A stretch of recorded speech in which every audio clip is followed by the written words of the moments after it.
मैं डॉक्टर राज शेखावत, संस्थापक और राष्ट्रीय अध्यक्ष क्षत्रिय करणी सेना परिवार, आज आप सबके बीच उपस्थित हूं। श्री परम आदरणीय, परम माननीय हम सभी के वामन मेश्राम जी के चरणों में मैं कोटि कोटि नमन करता हूं। अरे बैठ जा भाई। मेरे पिता तुल्य है, मेरे बड़े भ्राता है, और सालों से जो कार्य, ऐतिहासिक कार्य उन्होंने किए हैं, उनके लिए मेरे पास कोई अल्फाज नहीं है। मैं उनका सम्मान करता हूं। मंचस्थ सभी सामाजिक, राजनीतिक और आध्यात्मिक महानुभावों को मेरा जय मोड़ निवासी, जय छात्र धर्म।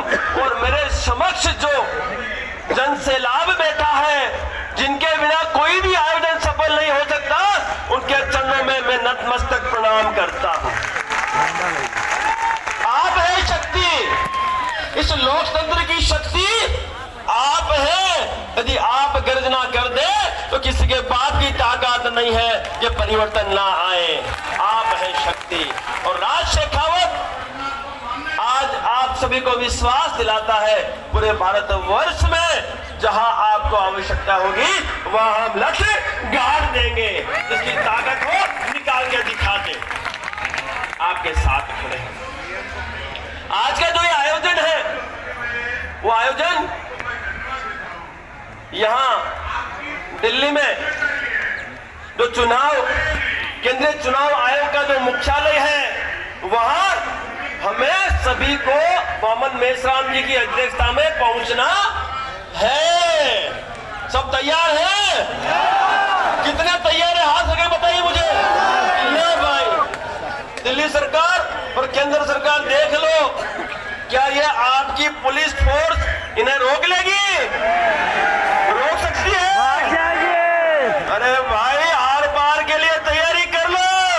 एकदम फुल है। आर पार के लिए तैयारी करो।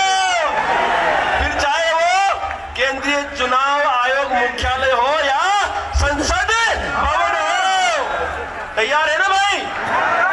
मैं भी तैयार हूं, मेरा क्षत्रिय समाज भी तैयार है, हम सब तैयार हैं। और अब 85 नहीं 97 हो गए। कितने हो गए? 97। क्योंकि 85 में अब क्षत्रिय भी जुड़ गए और जैन भी जुड़ गए। अब देखते हैं कौन हमें रोकता है। बहुत बहुत शुक्रिया हुकुम, मैं दिल से आभार व्यक्त करता हूं आपका। मैं इन राजनीतिक पार्टियों से पूछना चाहता हूं, जब सुप्रीम कोर्ट ने आदेश दिया कि आपको चुनाव, ये जो ईवीएम मशीन है उसके साथ वीवी, जो एक पीएटी के नाम से एक मशीन लगानी है, उसके बाद भी इन लोगों ने इस आदेश का पालन नहीं किया, तभी तो मैदान में उतरे हम लोग। मैदान में क्यों आए? कि भाई आप संविधान के हिसाब से चल नहीं रहे हो, ईवीएम से सरकार चुन रहे हो, जिसकी पाबंदी सिर्फ यूरोप नहीं, अमेरिका में भी है और बांग्लादेश में भी है। और सुप्रीम कोर्ट के आदेश के बावजूद आप अवहेलना कर रहे हो, तो हम चुप बैठने वाले नहीं हैं। बिल्कुल सही कहा आप लोगों ने। आप सबको पता है, कुछ दिन पहले ही हम सभी के परम आदरणीय और हमारी सबकी धरोहर सुखदेव सिंह गोगामेड़ी की हत्या भी इसी ईवीएम से चुनी हुई सरकार के व्यवस्था में हो गई। सही क्या गलत है? सही बोल रहा हूं मैं? ईवीएम से चुनी हुई सरकार थी राजस्थान की, और सरकार बनने से पहले इन्होंने वो हत्या को अंजाम देने में कहीं न कहीं बू आ रही है। राजनीति की नहीं आ रही है? आपको आ रही है ना वो? भाई 1 महीने से ऊपर हो गया, अभी तक ये जो दोषी है वो गिरफ्तार क्यों नहीं हुए? आपने एनआईए को तपास जो जांच थी सौंप दी, तो क्या एनआईए का फर्ज नहीं बनता कि सारी गिरफ्तारियां हो जाए? बनता है कि नहीं बनता है? बनता है ना भाई, वो भी तो अपने ही थे भाई। सुखदेव सिंह गोगामेड़ी जी भी तो सर्व समाज के लिए काम कर रहे थे, हम सबके लिए काम कर रहे थे। तो मेरा आपसे यही निवेदन है कि अब हमें इन सरकारों को जवाब देना होगा। बिल्कुल साहब पधार चुके हैं, तो मैं चाहता हूं साहब का स्वागत करें। मैं ज्यादा समय नहीं लूंगा, इतना ही कहूंगा कि आज हम निर्णय लेके ही मैदान छोड़ेंगे। बहुत बहुत शुक्रिया, धन्यवाद।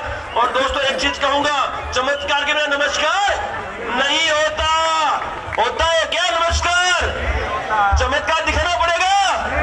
जिसको जिस भाषा में जवाब चाहिए देना होगा और दे के रहेंगे। जय मुरलीधर जी, जय छात्र धर्म। बहुत बहुत शुक्रिया दोस्तों, धन्यवाद। बहुत बहुत धन्यवाद सर, साथियों सर। और ये सारे सबूत इकट्ठा करने के बाद ये सुप्रीम कोर्ट को दिए गए। सुप्रीम कोर्ट को ये सारे सबूत दिए गए। लाल कृष्ण आडवाणी को कांग्रेस ने ये प्रस्ताव दिया था। क्या प्रस्ताव दिया था? कि हमने 2 बार घोटाला करके सरकार बनाई है, तुम भी 2 बार कर। और हमारी छोटी सी शर्त है, चुप हो जाओ। आडवाणी की विचारधारा से हम सहमत नहीं है। लोग इस बात को नहीं मानते थे कि ईवीएम में कोई गड़बड़ी नहीं होती है, कोई घोटाला नहीं होता है।